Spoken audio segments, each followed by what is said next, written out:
আমি এমন একটা পর্যায়ে এসে দাঁড়িয়ে আছি যেখানে আমি কিছুই করতে পারতেছি না। না পারতেছি পরিবারের মানুষের স্বপ্ন পূরণ করতে, না পারতেছি নিজের স্বপ্নগুলো পূরণ করতে। আসলে একদম জীবনটা আমার থমকে গেছে। আমি কিছুই করতে পারতেছি না।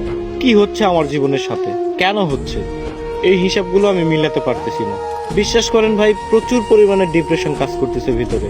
আমি অনেক ডিপ্রেশনের মধ্যে আছি। আমার জীবনের সাথে কেন এগুলো হচ্ছে আমি নিজেও জানি না। তবে একটা জিনিস কি, কোনো কিছুর হিসাব আমি মিলাতে পারতেছি না।